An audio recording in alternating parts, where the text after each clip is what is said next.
In early 2009, the University of Tennessee in Knoxville announced it would be closing the married student and graduate student housing apartment buildings on Sutherland Avenue.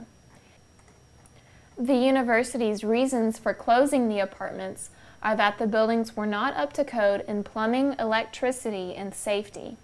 They estimated the cost of renovation to be $80 million. Also, UT said demand for the 840 units had been decreasing.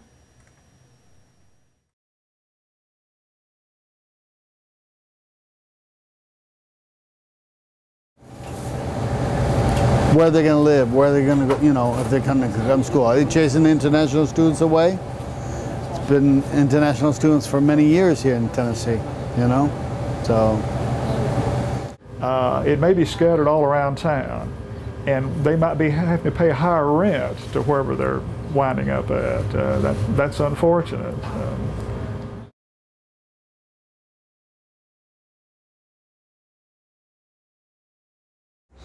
We'll lose some, but what we found is some of the students or some of the families that lived in that apartment did not move out of zone. When they were moved out of the apartment, they tried to find some housing that was close by here because they do like Pond Gap and the diversity here.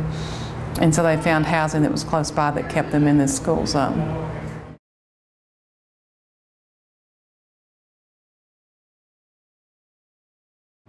Yeah, it's already changed in my business, you know, I dropped a lot of business because a lot of customers come across the street and they want food after the school.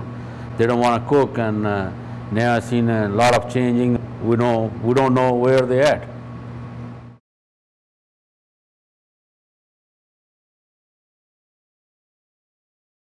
This area covers 38 acres, and the cost of demolition and creating the fields is estimated at $14.6 million.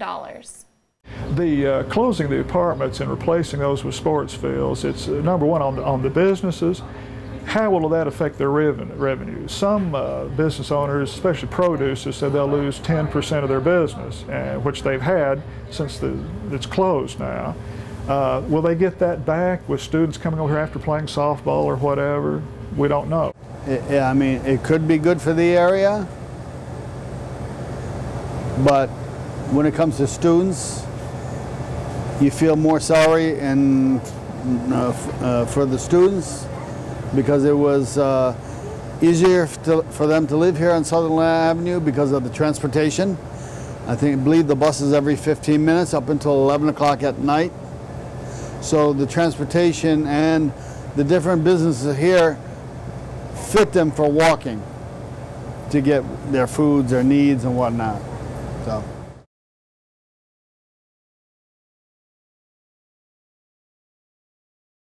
We had a lot of time meeting with UT Chancellor, UT President, and a lot of other people get together at a meeting. Sometimes we have a lot of meeting in the Pond Gap School, but it seems like UT wants to stick with their word.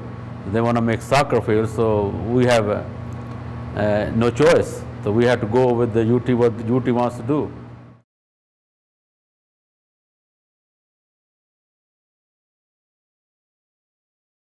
And I think they have that feel of family and community. That's important. Whatever country they're coming from, I think that really fits into the character of Pond Gap. And that was just really wonderful. It's wonderful to talk with the people like that in other countries, from Pakistan, India, Holy Land, and so forth. And then when you have your customers come in, the students, and you fix something that they like, and they say, oh, it just reminds me of home, and makes you feel good, you know. If these people leave, if they can't make a go of their business here, that's just something that just really robs the neighborhood. Some things you just can't measure in money.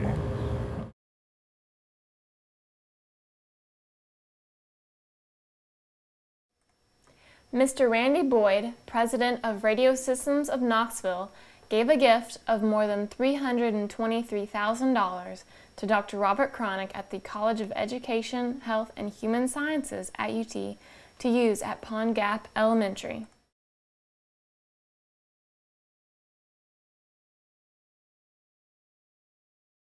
But we believe in educating the whole child, meeting their needs, and realizing full well that if kids do not have the basic needs of food, shelter, and clothing met, they cannot be taught in a classroom.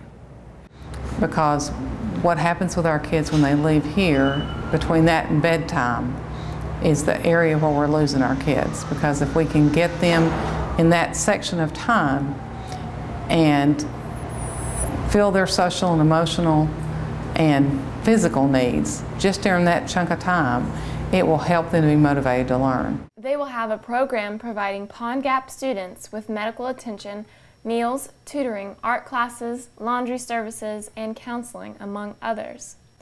Also, their parents will receive legal aid, financial counseling, GED, and language classes. We're able to do this because of a community philanthropist, Mr. Randy Boyd, who believes that the school is the community and the community is the school. And the best way to improve the community is by improving schools. So Mr. Boyd has put an awful lot into action with his very generous gift.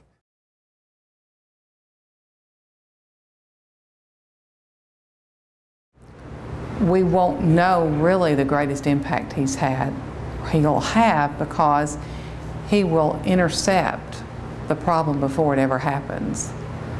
Because we're going to reach these kids early, and we won't know how many problems are stopped or how many things he's going to impact, because they're never going to happen.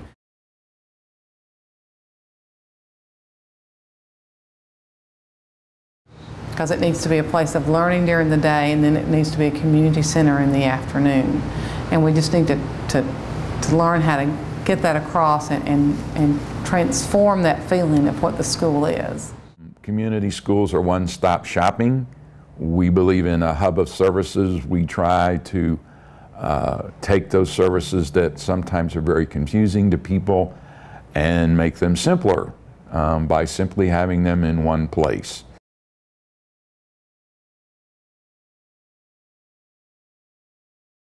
A lot of support from area churches like Sequoia Presbyterian and Bearden United Methodist, Freedom Fellowship Church, the Rotary Club. It's been fantastic, which is a lot of businessmen in it. You know, they provide our books and they provide work on the grounds, our uniforms for our students, volunteers that come into the building to help. So there's tremendous and money just for various things that we need for students to go to trips and things like that. So they have been very supportive in realizing the need that our students there are lacking things, and they do step in and do their best to support us. Dr. Cronick's students at UT volunteer at Pond Gap and 4 other elementary schools in Knox County. They mentor and tutor children while learning about education in today's society. For our students to see role models that are not much older than them, but also having made good choices, having gone to school, have finished high school, going on to college, being able to relate to them as far as talking about current things and being just in their generation, and just being a friend and being consistent, something that they're not used to having, made a huge impact. So they love to have their friends come in from UT. I mean, that's something they look forward to.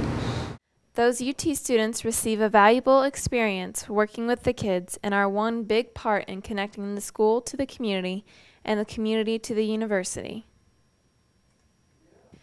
There are many questions about Pond Gap's future. Will the apartment closings decrease the diversity of the student population at Pond Gap Elementary? Will the new sports fields bring in university students who will support the businesses? How will Mr. Boyd's gift and the new program affect elementary school students? We will just have to wait and see what the future holds for Pond Gap. But one thing is certain, the community will stick together through good times and bad.